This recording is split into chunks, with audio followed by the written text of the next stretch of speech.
제노바 출신의 한 사나이가 인도로 가기 위한 꿈에 부풀어 항해도를 품고 그의 프로젝트를 성공시키기 위한 스폰서를 구하러 다닙니다. 이베리아 반도 포르투갈 왕을 찾았으나 퇴짜입니다. 지금의 스페인, 당시 가장 넓은 땅 카스티아 왕의 이사벨라 여왕, 그리고 그의 남편 아르곤 왕국의 페르난도 2세. 이제 인도로 갈 마지막 동화줄입니다. 그러나 이사벨라 여왕을 찾았으나 한번 연구해보자라는 여운을 남긴 첫 만남. 그로부터 500년이 지난 지금 세계에서 세 번째로 큰 세비야 대성당, 이 한켠에는 스페인의 왕국인 카스티아, 나바라, 아르곤, 레온, 이 네 지역의 왕들이 하나의 관을 메고 있습니다. 이 관의 주인이 바로 크리스토퍼 콜럼버스입니다. 그는 1492년 8월 3일 동이 트자마자 당시 최고의 상업도시 세비야의 팔로스항을 떠나 신대륙을 향해 출항을 합니다. 콜럼버스는 조건으로 자신과 자신의 후손들에게 귀족 칭호와 신대륙에서 얻은 수입 10%를 원했습니다. 국왕은 이 조건을 수락합니다. 그러면서 내건 조건이 있습니다. 금을 가져와라. 가능한 한 인도적으로, 그러나 어떤 위험을 무릅쓰고서라도 가져와야 한다. 자신의 항해로 인해 맞바꾼 조건은 결국 황금인 셈이었습니다. 육지에 내린 콜럼버스의 관심은 오로지 황금이었습니다. 바로 페르난도 왕이 제시한 황금, 바로 그것입니다. 스페인 세비야 대성당, 높이 27m의 중앙 계단은 모두 황금으로 만들어져 있습니다. 빤테오로, 황금의 빵이란 뜻으로 이 모든 신자들이 기부한 10만 개의 금화로 만들어졌다고 합니다. 금화를 망치로 탕탕 펴서 나무에 입혔습니다. 황금을 갖는 것이 영혼의 천국행을 도와주신 거라고 믿는 걸까요? 아무튼 이 금은 모두 신세계에서 가지고 왔습니다. 황금, 그것은 우리 인류 역사에서 가장 귀한 자산으로 여겨지고 있습니다. 콜럼버스는 항해일지에서 황금이라는 단어를 90번씩이나 쓸 만큼 금을 향한 욕심으로 가득 차 있었고 강박관념에 사로잡혀 있었습니다. 페르난도 2세의 요구 때문이었겠죠. 드디어 신대륙을 발견한 콜럼버스가 의기양양하게 왕국으로 돌아왔으나 그토록 고대했던 황금은 그리 많지가 않아 실망하였습니다. 몇 년 후 다른 정복자 프란시스코 피사로가 160명의 군대를 꾸려서 남미 대륙을 쭉 따라 내려가 파나마를 향해서 내려가다가 돌과 청동기로 무장한 페루 현지의 잉카 제국을 정복하고 난 후에야 스페인이 그토록 찾던 금은 보석들을 가질 수 있었습니다. 황금 시대를 연 셈입니다. 1532년 피사로는 잉카 제국의 왕을 볼모로 잡습니다.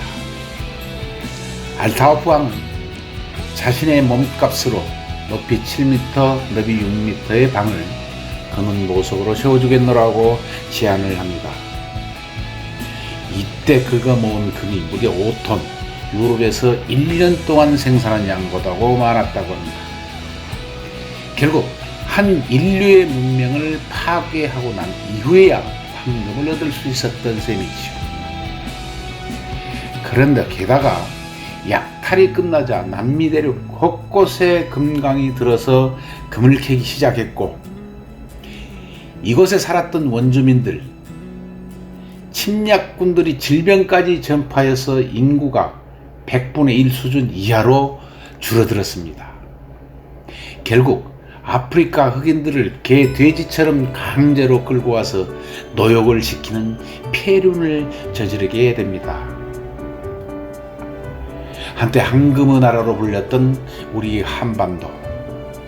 그러나 황금의 발견은 우리 땅도 수탈과 투기라는 부작용만 남겨주었습니다. 세계적으로 고대 금관 13점 중에서 3개를 빼놓고 모두 경주를 중심으로 한 우리 한반도에서 출토되었을 만큼 근관왕조를 이룬 우리 한반도. 그러니 마르코폴로가 우리나라를 황금의 땅이라고 부를만 하지요. 근본이제로 황금을 향한 모든 서구 열강들이 앞다퉈서 한반도 땅속에 있다는 금덩어리에 눈독을 들이게 되고 서구 열강의 자원 침탈에 타깃으로 우리 한반도가 전락을 하게 됩니다. 고종황제의 주치인 알렌을 이용해서 가장 발빠르게 금강개발권을 따낸 미국인 모스의 평안북도 운산군의 운산금광. 거기에는 중국, 말레이시아 광부들을 고용해서 본격적인 금채굴에 나섭니다. 이때 금광 근처로 오는 조선인들을 향해서 No touch를 외치면서 무차별적으로 총격을 가하게 됩니다. 당시 미국인 감독관이 운산 주민들을 금지를 시키면서 광석의 노타치라고 불리던 놀랄로 타치, 이 말이 점점 부드럽게 불리면서 금광맥은 노다지가 됩니다. 한일합방 이후 1930년대에는 일제의 일본 재벌들이 조선 내 금강개발을 적극 유도한다는 상금 장려 정책으로 황금광 시대를 더욱 부추겼습니다. 너도나도 일확천금인 황금에 미쳐서 황금광 시대로 불렸던 1930년대. 당시 결제수단이었던 금이 군수물자 조달의 필수 요소였기 때문에 더 많은 자원을 한반도에서 수탈해 가려는 일본. 거기에 힘들고 우리 어려운 현실을 탈피해 보려는 조선 백성들의 처절한 사투가 함께 보태져서 만들어낸 황금광의 시대. 이런 열풍은 또 한반도의 벼락부자를 탄생시키기도 하였습니다. 1930년대 일본의 상금 장려 정책으로 금광 개발 열풍이 달아오르던 시절, 최창학이라는 사람은 가난한 빈농의 아들로 태어나 잡일을 하면서 지내다가 금맥을 발견하자마자 일약 조선의 최고 부자로 등극했습니다. 금맥을 찾아서 일본인에게 판매하는 방식으로 부를 축적하였다고 합니다. 당시 최창학은 조선 왕실이 부럽지 않은 화생활을 하였는데 사적 465호인 현재 강북 삼성병원 앞에 경교장, 이 건물이 최창학의 별장 죽첨장이었습니다. 이 별장을 해방 이후에 임시정부에 헌납했고 김구 선생이 거처하시던 곳이었습니다. 또 평안북도 정주에서 동아일보 지국장으로 있었으나 월세를 낼 정도로 어려웠던 평범한 방응모는 최창학이 버리고 간 금광에서 노다지를 찾아 큰 부자가 되었습니다. 조선 최고 부자 반열에 혜성처럼 등장한 것입니다. 그런 그가 경영위기에 몰려있던 신문사 조선일보를 인수하여 오늘에 이르고 있습니다. 그는 그가 만든 고향 후배를 위한 장학회 장학금으로 평안도 정조 출신 시인 백석이 일본 유학길에 오를 수 있었습니다. 너도나도 금맥을 찾고자 논밭, 심지어는 집안 마당까지 파헤치는 광경도 목격되기도 하였다고 합니다. 세계적인 대공황, 모든 가치는 폭락했고 금만이 그 위세를 지키고 있었으니 믿는 것은 금이었을 겁니다. 조선 초기까지만 하더라도 붉은 호수라는 뜻의 적호라고 불리다가 금광이 있다고 하여 적금이라고 불리는 섬 적금도, 이 조그만 섬에도 금을 캐어서 일확천금을 노린 사람들이 들어왔습니다. 황금맥을 찾기 위한 사람들의 노력은 처절했습니다. 이제는 바다를 건너서 이 황금의 전설이 어려있는 섬을 찾게 됩니다. 그것이 바로 이곳 적금도입니다. 섬 주변으로 금이 많이 있을 거라는 예언 때문에 쌓을 적자와 새 금자를 써서 적금도라고 하였다는 유래가 있었기에 금광구를 파서 도전해 볼 만한 황금섬이었을 겁니다. 그런데 앞불사 어떻게 하나요? 하지만 이것 적금도라는 말은 이두식 한자 이름에서 연상되어 만들어진 이름인 소리 글자라는 것입니다. 작기미 섬이 적금섬으로 변한 이름이라는 얘기입니다. 작기미는 마을 동서에 즉 자갈밭이 잘 발달되어 붙은 이름으로서 기미는 우리가 해안의 후미진 곳을 이루는 해양 지명이라는 것이 설득력이 있습니다.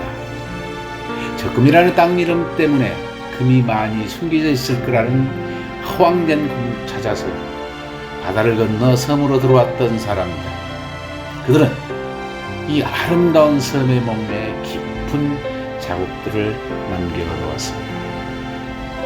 적금도 여수시의 여자만 있고 화양반도 남서쪽과 고흥군 영남면 동쪽 사이에 위치한 아름다운 섬으로 약 450년 전 호령신 씨와 진주 강 씨가 입도하여서 자연마을을 이루어 현재 약 100여 명의 주민들이 살고 있는 유인도입니다.